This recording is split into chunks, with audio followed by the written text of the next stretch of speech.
right, well, welcome everybody. I'm Trustee Dillahunt from Division 6. The first session for the all-call was so nice, we had to do it twice due to some technical issues. So thankfully, Chief Duenas is available. So we're going to re-record this for y'all because this is valuable training on chapter elections that are upcoming for a lot of chapters in the next couple of months. So thank you, Chief Duenas, for your time to record this again with us. I appreciate it, and I know the chapters will appreciate it as well. All right. Thanks, Mandy. So Chief Duenas served nearly 32 years in the Air Force and Air National Guard, retiring as a Chief Master Sergeant in January 2013. He enlisted in 1981 as an F-4E Weapons Control System Specialist and later retrained as an Information System Control Specialist. After 10 years of active duty, including service at the Pentagon, he joined the California Air National Guard's 147th Combat Communications Squadron, where he served the final 17 years of his career. His deployments include Operation Enduring Freedom in Kuwait and Operation Iraqi Freedom in Iraq. Chief Duenas holds an MBA and a BA in Management, as well as 2 associate's degrees from the Community College of the Air Force. He is a life member of the VFW, EANGUS, and AFSA, where he served as the chapter president and division trustee for retiree and veteran affairs. He remains active in the Chamorro community through the Sons and Daughters of Guam Club of San Diego and the House of Chamorro in Balboa Park. Chief Duenas is the proud mother of 1 daughter. He enjoys his time with 2 fur grandberries and fiance. Chief Duenas, the floor is yours, sir. All right. How you doing, everybody? And before we begin our training, just want to let you guys know I am a chapter president as well. So I do exactly the same things you do at a chapter level. So please do not hesitate to contact me or your RD or anyone on the executive council if you have any questions on this training and anything else. Like I said, I'm a good resource just because I do exactly what you do every year, quarterly reports, end-of-year reports, and as we're going to talk about here, elections. So let's get started. So I have this divided up into 4 sections: elections, policies, and procedures, elected versus appointed, even in odd election years, and the best of practices. And it's the best of practices, not the best practices, because these are the best of those practices. Next slide.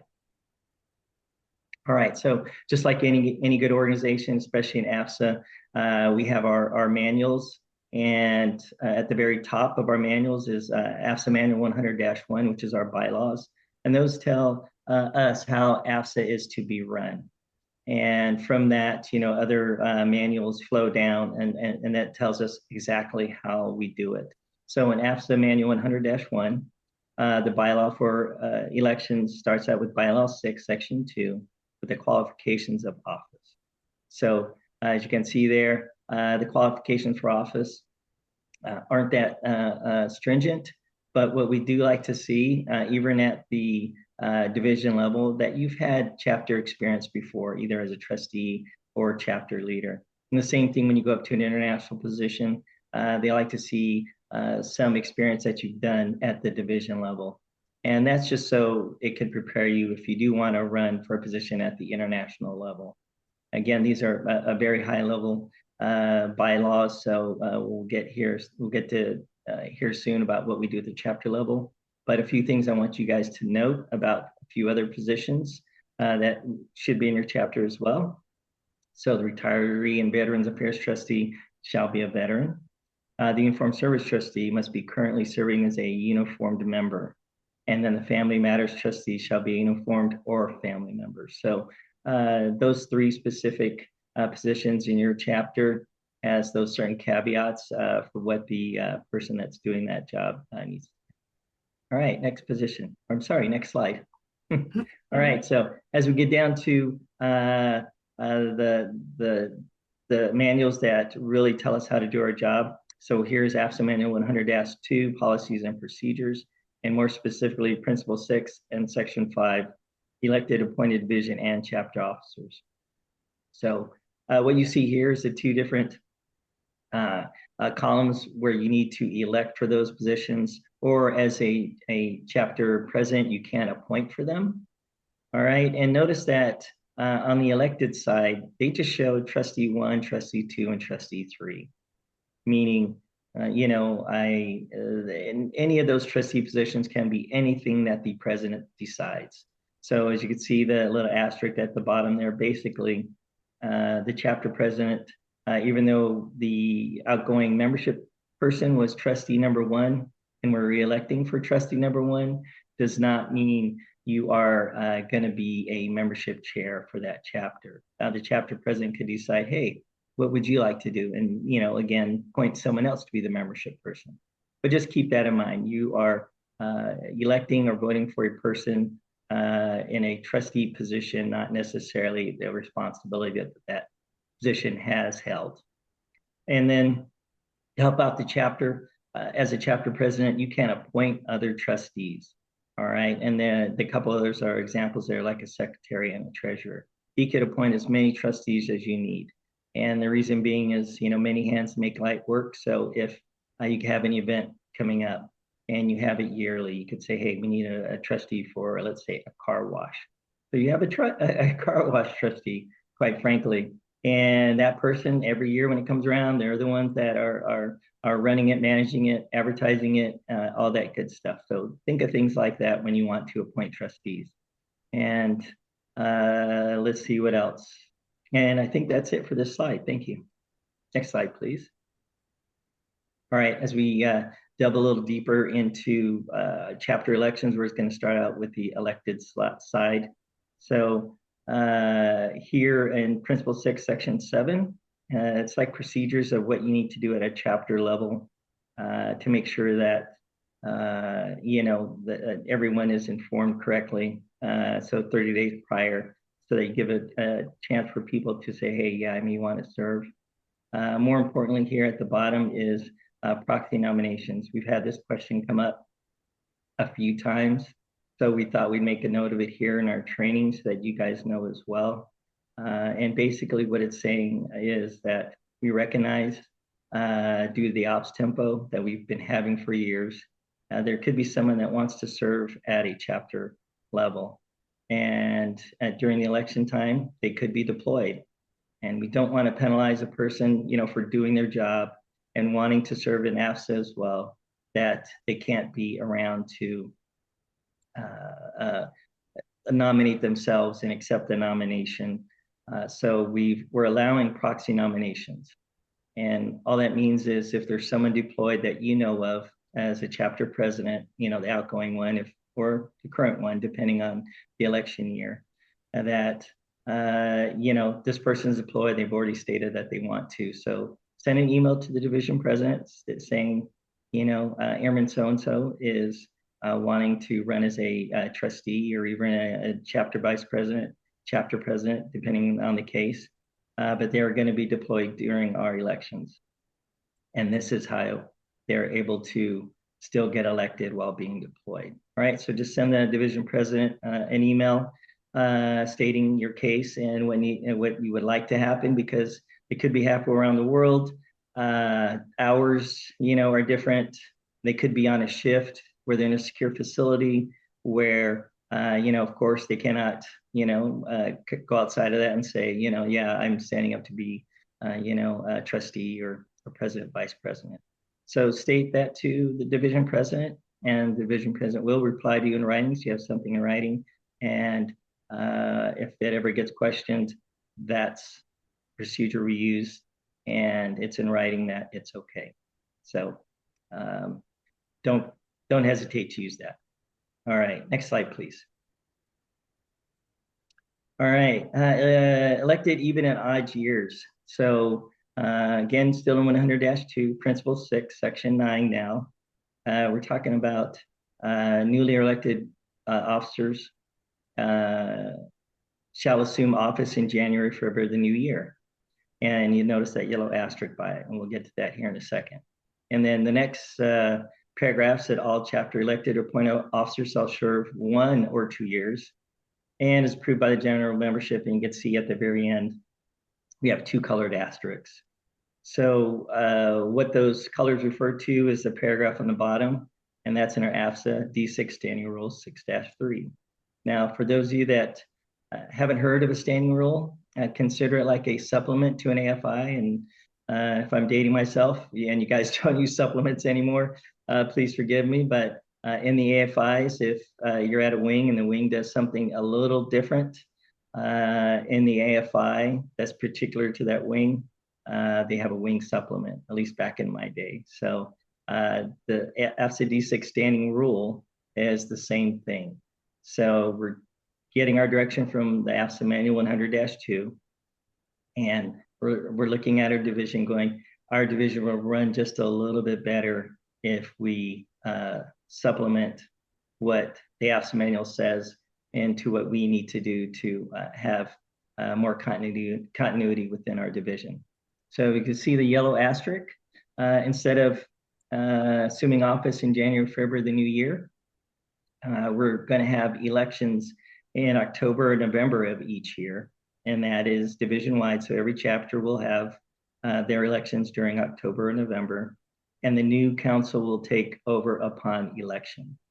So during October, if you guys have your elections in October and you get a new president or vice president, they take over immediately right after the election, and so on. And if we're looking at the green and blue highlights, this is where we're talking about the even and odd years. So it's the upcoming election year. So right now it's 2026, and the upcoming election year is 2027, which is an odd year. So the odd year will consist of the vice president and trustees number 1 and 3. So the odd numbers and the vice president. And in an even year, it'd be the president and trustee number 2, which of course is. And that's what the green and blue highlights show there. So if you don't know the standing rules, they're on our website. We have a few other standing rules. This one is 6-3 that applies to elections. So that's the one I'm specifically highlighting, but there's also other standing rules that we've added to say that, you know, our division will run just a little bit better if we amended some of these. So don't forget to look at all of them as well. All right, next slide, please. All right, going on to terms of office for chapter officers in 100-2, section 9. We have more amendments to that, and still in AFSA Standing Rule 6-3, and it's talking about, you know, the chapter president may appoint additional trustees for 1 year, and then committee chairs, as I was talking about, you could have the car wash committee chair, and you know, you could appoint them. And then more specifically in blue there, it talks about just because a trustee is a membership trustee that you're voting on, say that was trustee number 1, and that was a membership trustee, all you're running for or holding elections for is the trustee position, not for a certain responsibility within that trustee position. So if they're a membership chair, that does not mean as a trustee number 1 that they always have to be the membership chair. They could be whatever the chapter president appoints them. Because then with a new executive office, you know, they may ask, hey, you know, what would you like to do?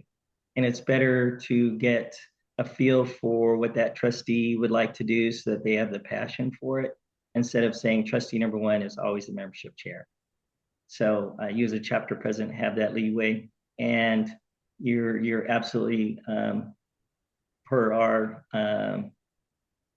standing rule, can do that. Okay, so again, as required to achieve chapter needs and objectives. So keep that in. All right, next slide. All right, so here we're going to the best of practices. Again, it's not best practices, but it's the best of those practices. And here's the flow chart that we have put together. And what it does is helps you as the, let's say, the election chair to hold the elections. And it gives you some hints so that all along the way from, as you can see here in paragraph 1, it says pre-election preparation. The last one that you'll see is post-election. And it's just some guides to go by. Again, it's just a flow chart, nothing written down. And you can see here, let's go to the green box, clear communication. You cannot be overly clear when it comes to elections, saying the dates and times and holding to those dates and times of, say, when you need the nomination packages or when you're going to hold your elections, all that stuff. So make sure that you communicate that clearly and often, and so that there's no question of when something is going to happen. And let's go to the I guess it's the lime green box, nomination transparency. And then the next one to it, ethics and integrity. And the next one to that is equal opportunity. Ethics and integrity, there's no question that you guys have that. That's why you guys in the United States military, especially part of the Air Force. Equal opportunity, I don't need to talk more about that. We all have that. All right, next slide. So now we're going into the voting process. Again, it says clearly present the process, meaning, again, clear communication, but this time it's the process. So make sure that everyone knows, the nominee knows, and the voters know, all your membership knows who, what, when, where on the process. And then we go on to the next block. It's called confidentiality and security. This is AFSA business. So only AFSA members, and more specifically, AFSA chapter members are allowed to attend. And so make sure that when you're holding your elections, it's in a not necessarily closed facility, because you might have some people on Zoom if that's what you decide to do. But make sure that person on Zoom is the only one on Zoom. There's no other people around there that are not part of the AFSA chapter. And also make sure that all the people attending that you say are part of your chapter are a part of your chapter. So I've had a few cases, actually quite a few, where chapter members had PCS from another base, but what they forgot to do is change their address in AFSA. So they say they're in AFSA and they know they're in AFSA, and they give you their AFSA number, but if you look them up, they could be a part of another chapter because that was their previous base. So even in that case, technically they're not allowed to be a part of your chapter elections since they're not a part of your chapter officially. So make sure that part of the clear communication to your chapter members is that their address is updated in the system, and that should automatically put you on the chapter roster. But just in case, again, if it's in a closed facility, whoever's zooming in, that you can physically identify them for one. And also you could have a roster chairperson, so that as they come in, you can check their names off that roster and to make sure when you're in the voting room that all the chapter members are there. Only chapter members are there. All right. So that's something in Section 3, Sergeant at Arms, great duty for Sergeant of Arms, and they make sure they overlook the whole entire process. Now, your experience with Sergeant of Arms may have been at the international conference. When we start holding elections there, you notice they shut all the doors and actually physically have a person in charge called the Sergeant of Arms, making sure there's someone at every exit, so that people can go out, but they can't come back in when elections start. All right, and that's part of the Sergeant of Arms duty. So all these flow charts, all these things here are guides to help you have a successful election. And there again, if you have any questions, please, you have my information on the website. You have all their information on their website, as far as any of the executive council. Don't hesitate to use your RD.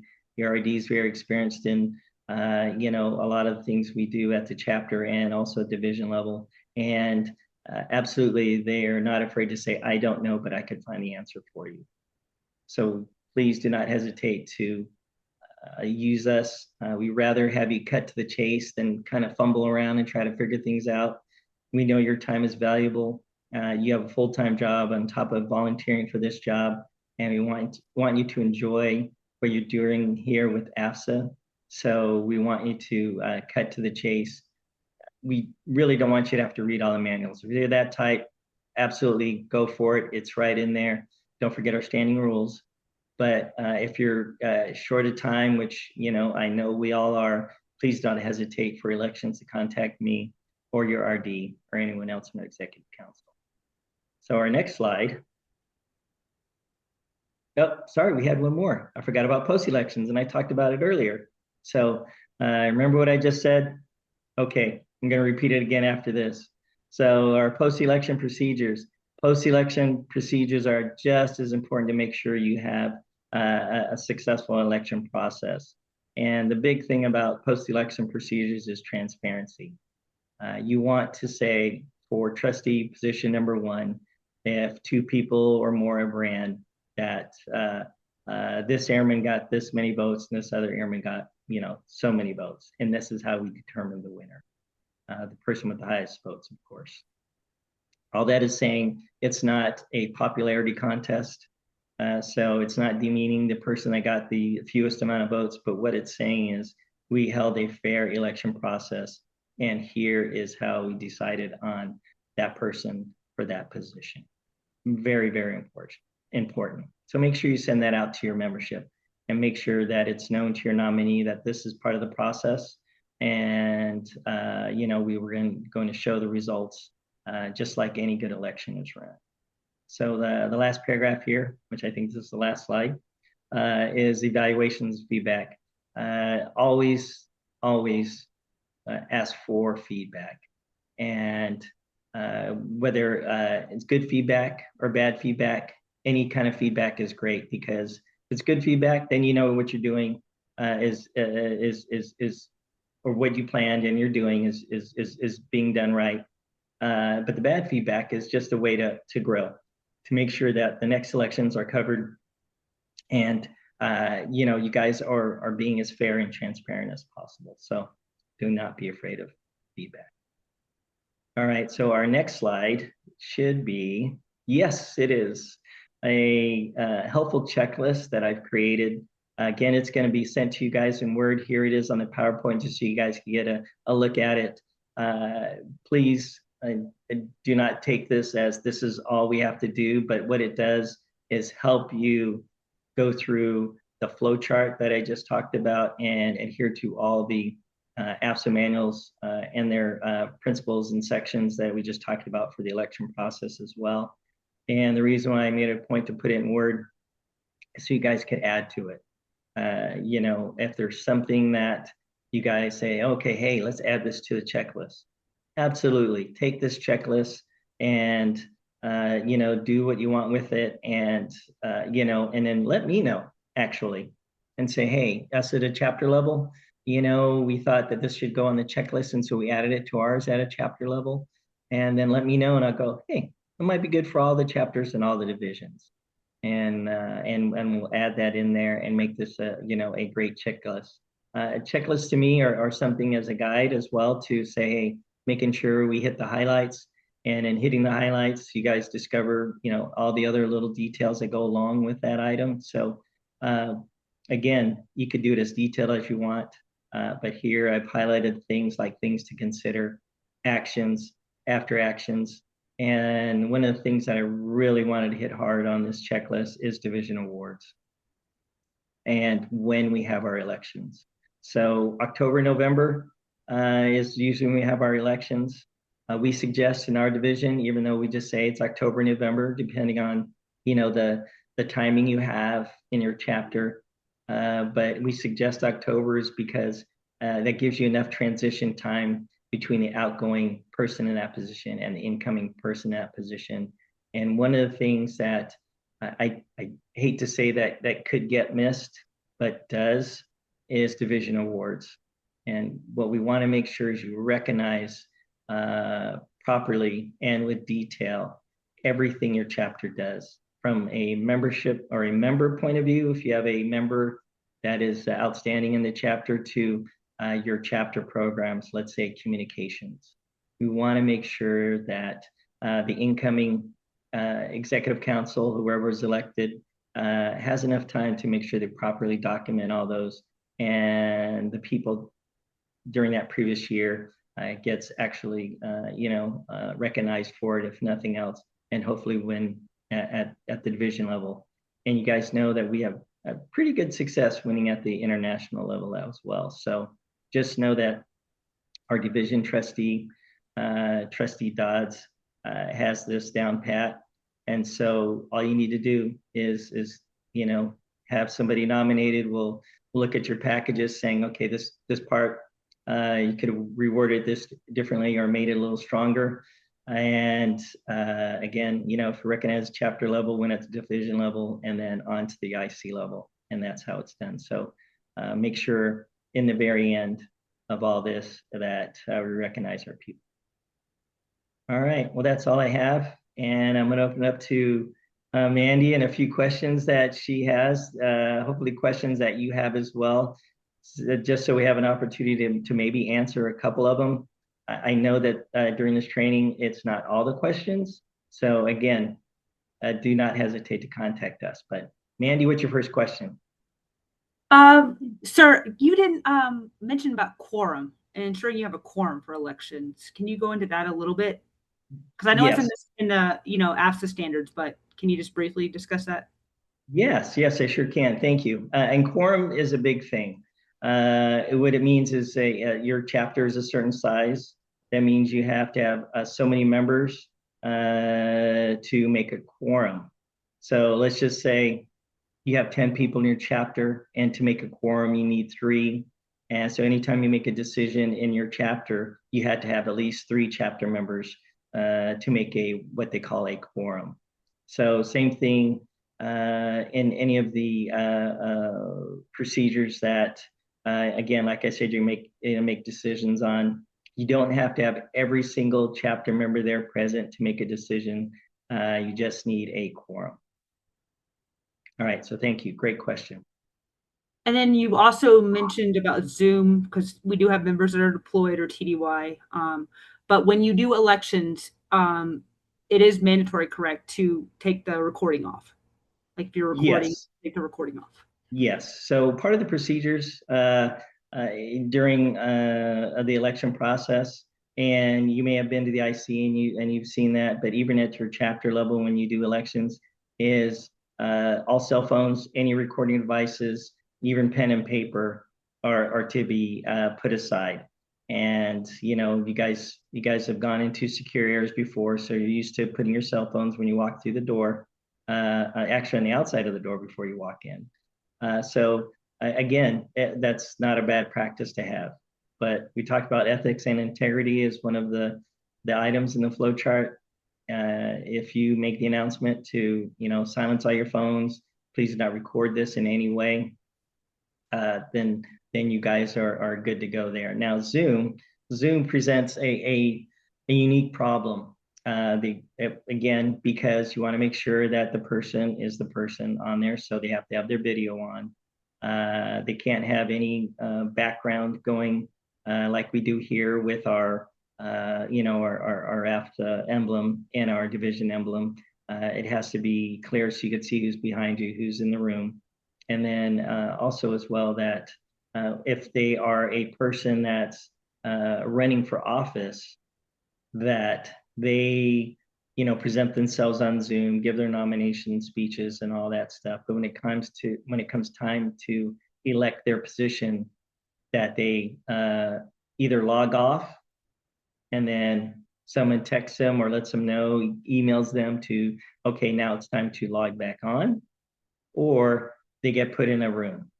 And there again, that's where the sergeant of arms comes in. So the sergeant of arms will monitor that, or a person appointed by the sergeant at arms to monitor that as well. So it's a little bit trickier technically to make it happen. But if you just think, how do we keep the integrity of the elections electronically? So just as the nominee, when they get nominated for a position, or the nominees, they get let out of the room and the door shuts behind them and they get sequestered in, let's say, out in the hallway until the elections are completed for their position, and then they get let back in. So if you think of that in those terms, you could think of that electronically. And there again, that's something you need to bring up to your division president that says, hey, we have a person that's deployed. This is how we're going to allow them to run for a position, and this is how we're going to make sure that the integrity of the election process is still intact, even though they're deployed. All right.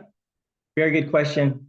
It's going to come up every year. We have one or two people that are deployed or somewhere, and like I said, or on shift work and they're in their skiff, and of course they can't leave and Zoom from there or do anything like that from there. So again, do not let the job hamper them from running for elections, but just make sure it's documented and you run it up the chain, and it'll all be good to go. Thank you.